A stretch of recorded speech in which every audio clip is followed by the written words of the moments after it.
Look, Bryce Young, Charlie Sheen moment, incoming. It's failed. It's fallen on its face multiple times, but never say never with this quarterback against this team, the Falcons. Bryce Young never wins 11 career wins, but when he does, it's against those dirty birds. And much like producers who wrote Charlie Sheen off, the product got ugly, get him out of here. Ugly football, no vertical passing game, keep saying it. And next thing you know, a hit TV show, 2.5 Men. Well, 2.5 Youngs are going to own Michael Penix and the Falcons. I'm calling it. I'm telling you. Just get it ready. Youngly,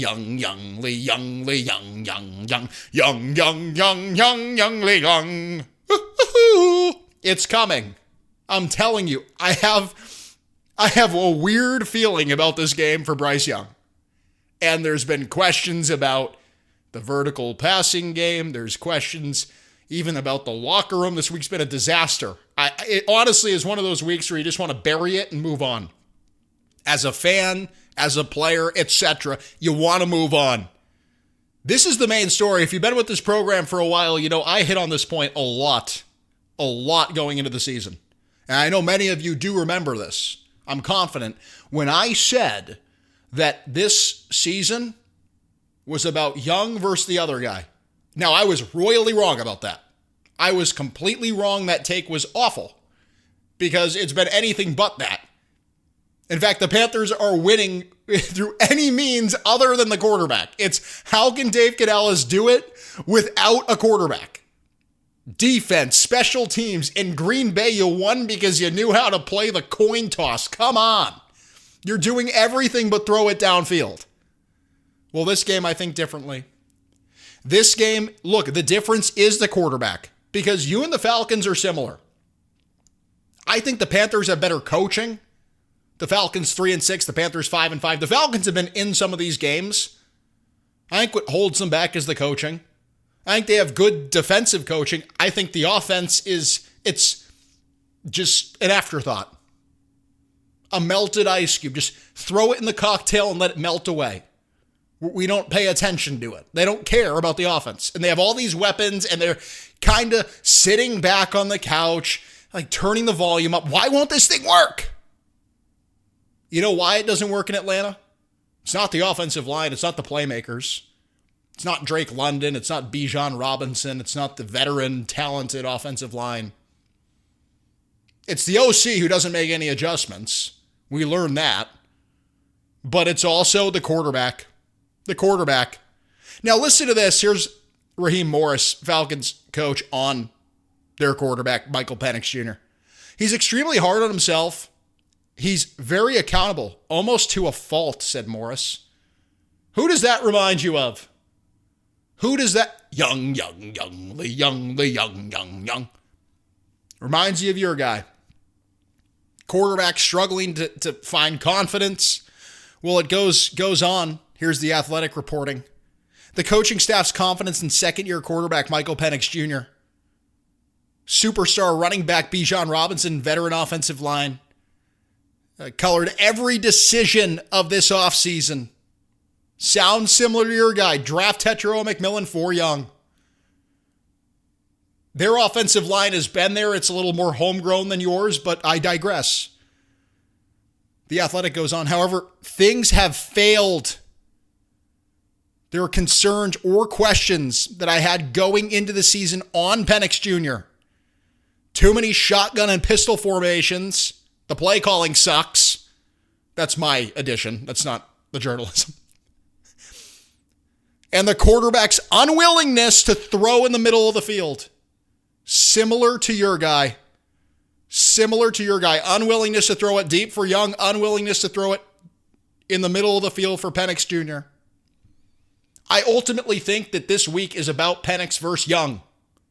And I do feel in my heart it's going to be a Young revival game. Like Charlie Sheen, 2.5 Men's going to come out and you're going to be like, oh. TJ Maxx is going to be upset because they can't put the Young jerseys for $19.99 out. They have to wait to do that. It's still full price. And people, unfortunately, aren't buying them in bulk anymore. Let's talk about this, though. This scares me. Here's Dave Canales on the offensive line. Do you have a decision at right guard? Yes, we do.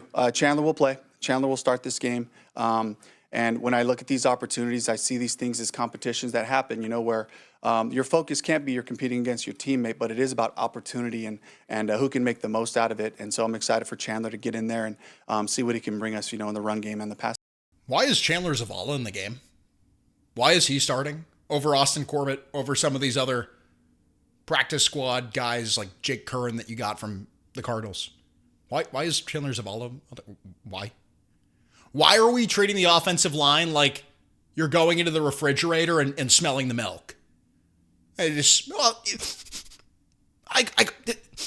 Cinnamon Toast Crunch has a lot of sugar. I could put it in the bowl.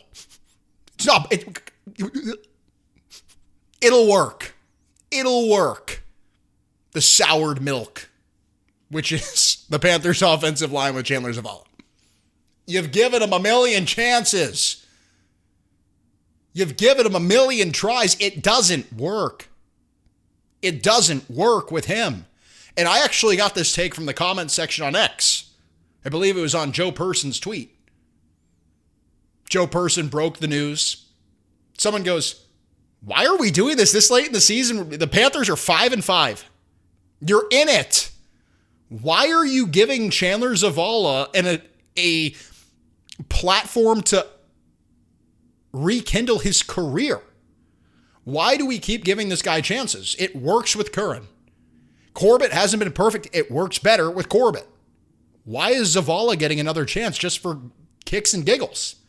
And I love how Dave Canales is like the kid who did something wrong in the classroom.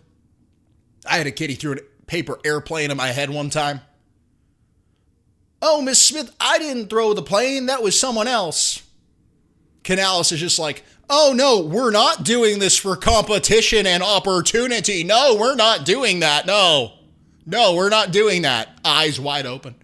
Clearly lying.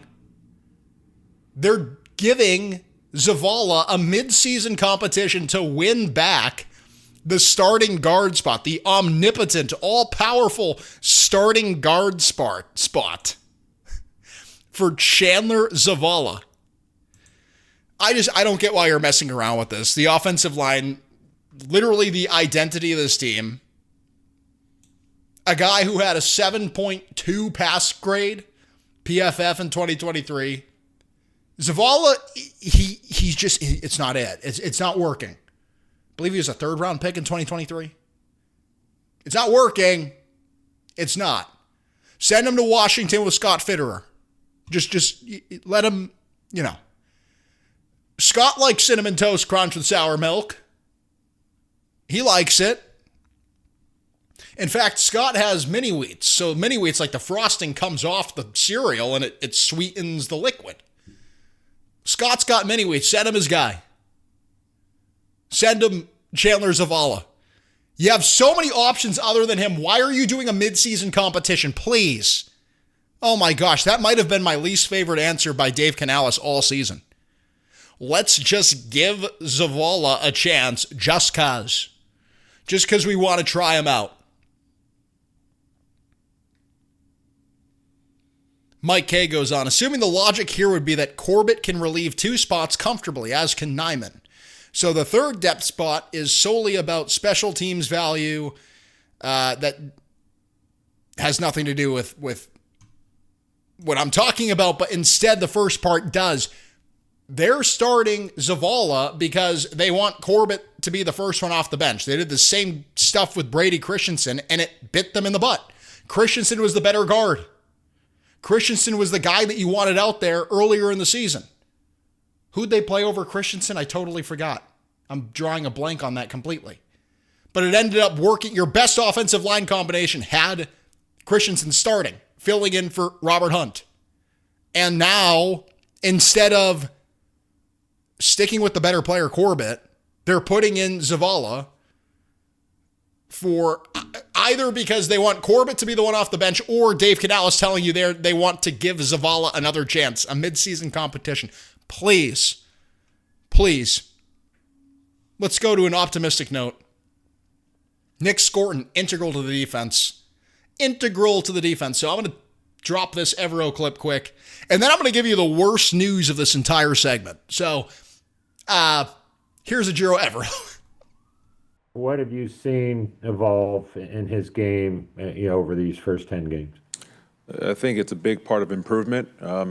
This guy is he's unbelievable. I mean, since the day he walked in here, phenomenal work habits, great in the classroom. He sat next to Pat Jones from day one and just trying to absorb as much as he could from him. He's very, very coachable. He's very, very smart. I don't know if I've ever seen a player, especially at such a young age, play so hard. I mean, every practice rep, every game rep, he is running and running and running, jumping on the ball, doing all the little things. And so, but anyways, my point is that when you work and prepare the way he does in the classroom, in the training room, in the weight room, on the practice field, obviously, you're going to get better, and that's what you're seeing. And so he was drafted in that position for a reason, and with his habits, he's going to continue to improve, and so that's what he's done. Evero clearly doesn't make much out of Scorton's comments calling unnamed Panthers players big-headed, getting too big-headed ahead of the Saints matchup. That is the most pouring out I've seen Evero do for any player other than J.C. Horn or Derek Brown. He always talks about Derek Brown that way. But borderline salivating over Nick Scorton. And I think that's really important. Long term, that is important.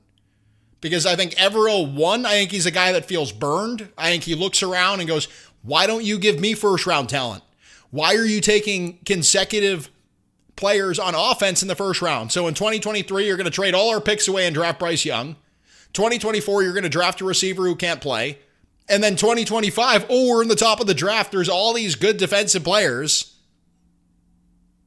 And you're going to go wide receiver. Like, please. And I think Evero's a little upset at that. And I don't know. I bet you he'd rather have had Jalen Walker over Nick Scorton. I'm sure there were guys between 8 and where'd they get Scorton? 51 that Evero liked. Nick Scorton was the guy he was left with. And I say left with because Evero did have a undertone when he was talking about the rookies early on. Remember, he had to pretty much fight Dave Canales. Canales is like, we need the rookies on the field. Evero goes, no, Pat Jones, DJ want them better. You don't want to give me first round talent. These guys aren't starting. You know what, Dave? They need to hold the clipboard for a while. They're not going out there. You're not going to give me James Pierce Jr. and Jalen Walker. You're not going to be the team trading up into the first round to draft pass rushers like the Falcons. Yeah, these guys can't play, Dave. They're not getting on the field. Nope. 12% of snaps. They were playing Scorton like 20% of snaps earlier in the season. Well, there Evero goes on and on and on and on. He loves the edge rusher. Talking about him the same way he talks about Derek Brown. Ooh, DB, you better move over. You better hope they can bring a third seat to that candlelit dinner. You better hope that third wheeling isn't too bad with Evero around, because it's going to be a lot of third wheeling with Nick Scorton in the building. Evero clearly loves his guy. I love that. I read less into the he's running and running, high motor and all that. You can see it on the field, especially in these past games with the whole strain. This idea that you need to strain as an edge rusher. Stay on the assignment. Don't relent with Josh Allen and Jordan Love and Tyler Shuck. These quarterbacks that are moving around in the pocket. Don't relent. Don't relent. You see it. I honestly think this is more so code for Evero stating how much he likes Scorton. He talks in code. Sort of like your spouse. You just have to assume what they're saying. You can't take it at face value at the Panthers DC. When he talks about how great the guy is and how much he likes him, he's really just saying, oh, he's good. oh, he's talented. He's good. He can play. Some of these other guys, I don't know. He can play. Scorton can play. Getting the praise from Ejiro Evero. Let's go. Let's go to the bad news. Trevin Wallace is out. Oh, this one hurts. And I've been gone for the past couple of days, so I haven't been able to react to this yet. This one scares me. This one really scares me. A guy that is integral to your defense.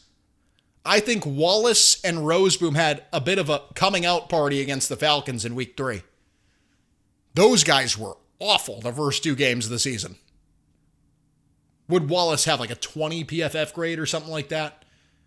I remember the ETN Jr. run where Wallace is running to the other sideline. Like, you know when the controller gets jammed and you're playing Madden and the guy just like runs in the wrong direction? That is how Wallace looked on the field earlier in the season, and now he looks really good. Now he's one of your better players. It's sort of like the royal family. You have the king and the queen, that's Horn and DB. And then you have the right-hand man. If you watch Game of Thrones, that's like your little finger. That's Trevon Moehrig. And then you have like the noble, the people, they're in the king's ear, they sit at the table, they hold like the Holy Grail and slam it down. And they got pull. Like DB goes, "We're not invading Atlanta. Why would we invade Atlanta? Ha ha ha." And Wallace just looks at him, "But King, we need to keep in mind that Atlanta is a team that has disrespected us over the past decade." He's got pull. He's good. He can play. And now you don't have him. Now you have Claudin Cherilus out there. And maybe a feature from Chris Barnes. Maybe. Who I don't think has been given a fair shot. I think he was pretty good in the preseason. Hasn't played a lot. Cherilus, a guy who's been inconsistent since he's gotten here. I don't have faith in him at all. Who's wearing the green dot? Dave Canales won't tell you. Is it Roseboom? Well, every time Roseboom's worn the green dot, he's struggled.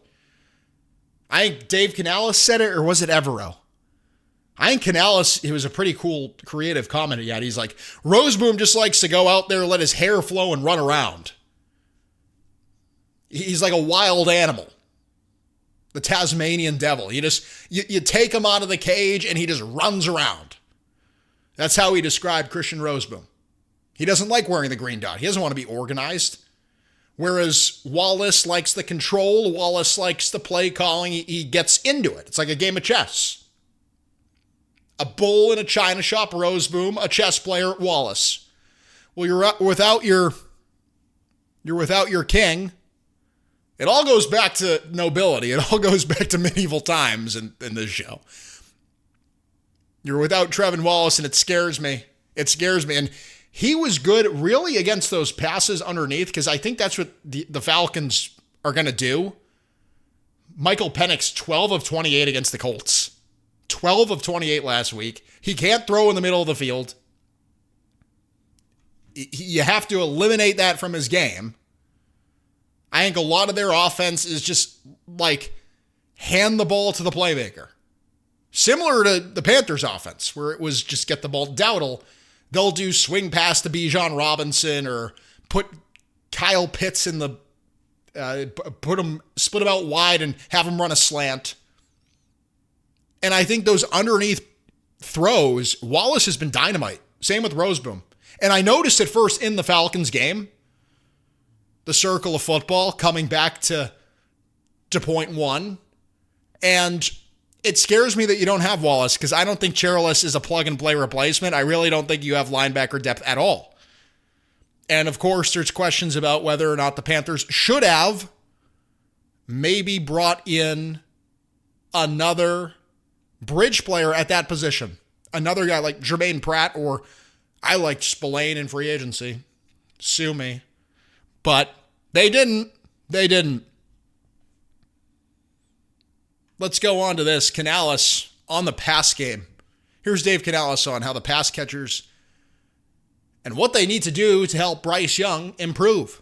It's a collective group effort. It starts with myself and Brad, making sure we put a good plan together, getting the guys in position to be successful, running routes that complement their skill sets, and then from there it's just about chemistry and timing, and something that the guys have been working tirelessly on, for weeks now, and they continue to grow together. They continue to take strides, and I'm excited to see them out there this week. As the hard work, what I know is that hard work works, and if you continue to work on it, talk to each other, that's what's been happening, and that's what I expect to happen with this.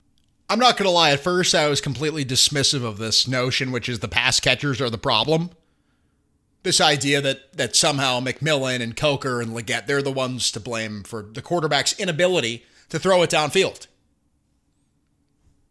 I go, why do we keep running around and making these excuses?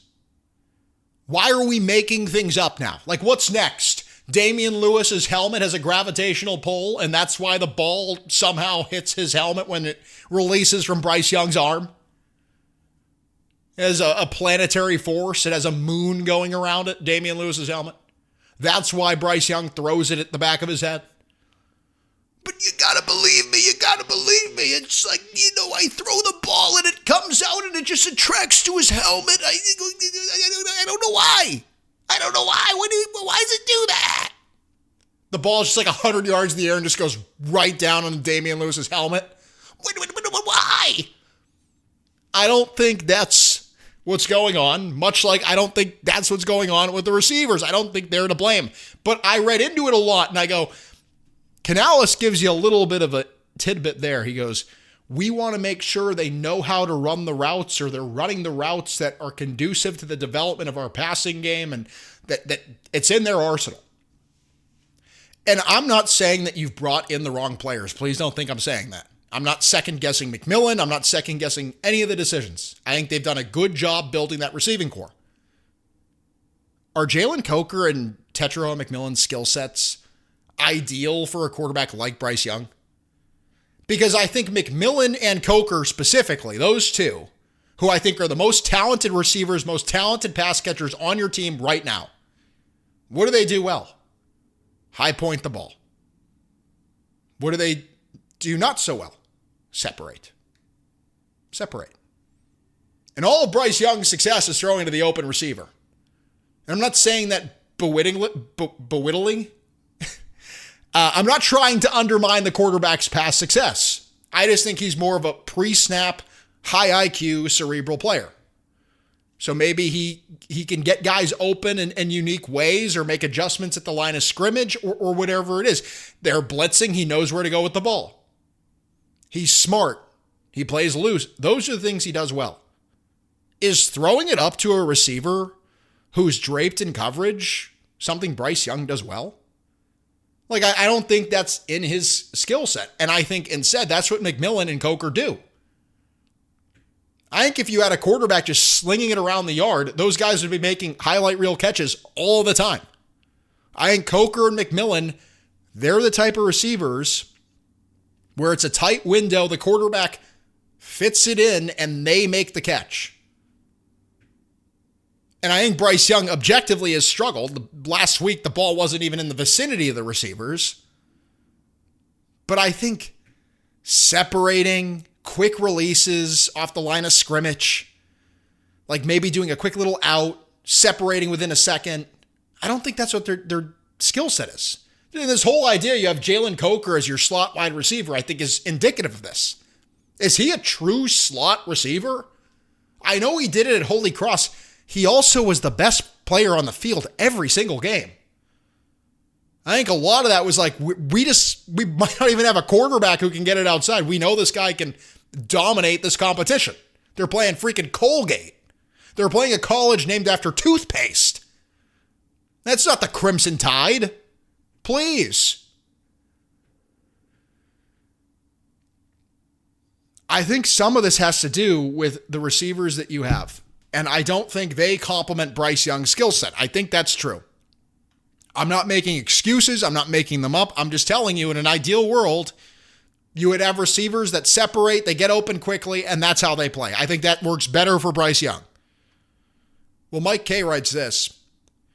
McMillan, while terrific, is clearly getting used to the coverages and the speed of the NFL. He's also getting used to the rigors of the NFL season and the typical grind of the week. This isn't the University of Arizona's pace, so he's had to adjust. He's also not lining up against UTEP or Northern Arizona. Again, similar concept there. He's going underneath, getting whacked. And I think an even greater point is watch the receivers block. Like Jalen Coker is throwing his body around. That's why I'd be upset if I were them. Like, you can't even catch a pass. You can't even get a good throw. And you're in there blocking every play. Like, come on. You think that's what modern day NFL receivers want to do? No, they do that sparingly. Like, maybe they'll go in there and do it. Like, I'll do it, whatever, but throw me a bomb. Come on. Give me a freaking break. I think some of it, too, for sure, for McMillan, who is slowed down.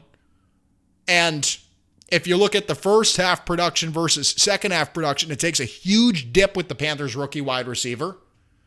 I think Mike's point is good there.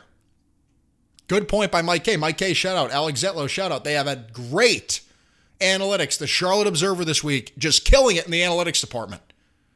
We're like 25 minutes into this show, but like they are killing it. On X specifically, getting great insights, statistics, into what's really going on in Carolina.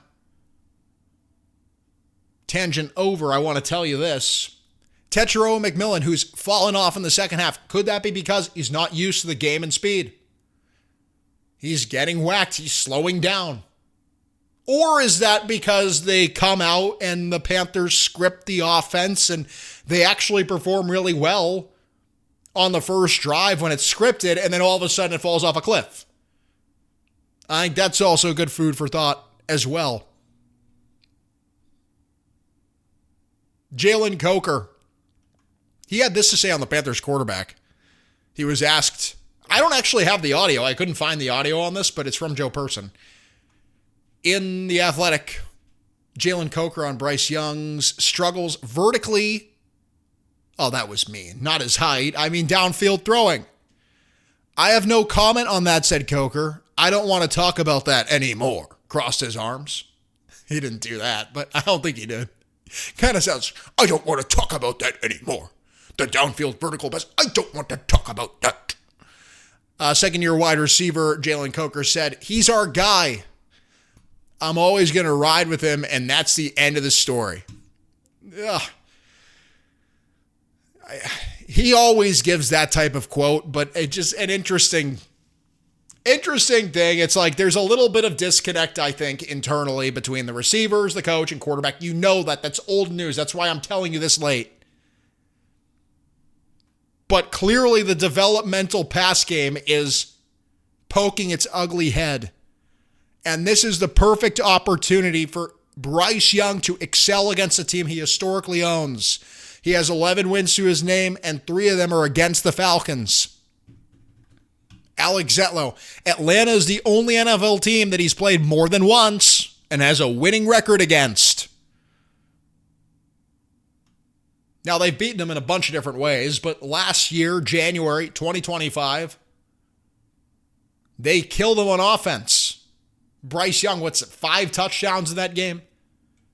Gave birth to that statistic. Bryce Young, 10 touchdowns, 0 turnovers in his last 3 games of 2024.